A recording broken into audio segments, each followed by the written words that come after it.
All right, so our big story headline as far as weather goes here for the rest of the work week into the weekend, lower humidity levels. Drier air is moving in.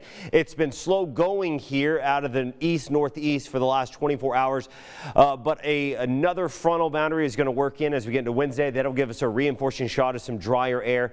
And all in all, we're looking at more pleasant, comfortable, tolerable conditions moving into central Texas for the next several days. Now, late weekend into early next week, we'll get a rush and surge of Gulf moisture moving in, and that'll bring back the muggier conditions, and that'll also give us an increasing chance of some showers. That's as we go late weekend into early next week. Until then, we're going to have a lot of sunshine the next several days, and we're going to deal with some hot weather in the 90s.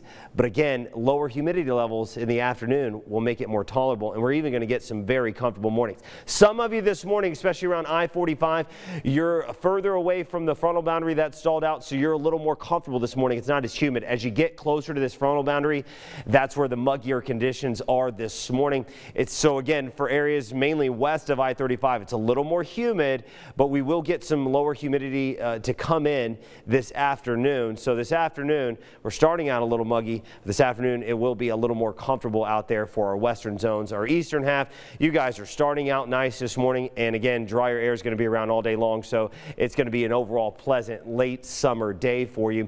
Drier air does continue to move in. And again, that drier air puts us more in the comfortable category for the mornings and for the afternoons. Muggier air builds back in late weekend into next week, and that's going to bring back the typical muggy conditions that we grow accustomed to as we get late spring through June, through July, through August. Our dew points generally get up to the 70s, and then we just kind of stay there. Last week, the dew point was in the upper 70s. It's a measure of moisture in the air. The thicker the moisture, the muggier it is. And we talk about those heat index values, the feels like temperatures. It's because of this number right here. It's that air you wear.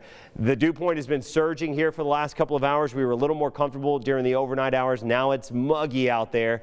Another muggy start for those in Bell County. But again, the further northeast you work, the air's drier, and it is nicer for you in Waco over to Mejia and I-45. This morning, temperatures have dipped down into the mid-60s in Centerville. We're going to have a chance for drier conditions later in the week for more of us to get in on some of those 60s. All right, afternoons, we're back into the lower to mid-90s where we've been the last couple of days. That's where we're going to be here again today. East winds 5 to 10. Again, driving in the lower humidity and the less muggier conditions. A little more 60s mixing in with some low 70s tomorrow. Again, our eastern half expected to certainly be pretty pleasant tomorrow morning. Did mention a frontal boundary is going to give us a reinforcing shot on Wednesday of some drier air. As it moves in, a little better moisture content out west. Again, this is Wednesday afternoon. Could see a few spotty showers and thunderstorms try to fire up along that front. That's our next rain chance. Outside of that, we're dry, we're warm in the upper 90s, and then rain chances increasing early next week. Again, we're hot, but it will be more tolerable the next several days.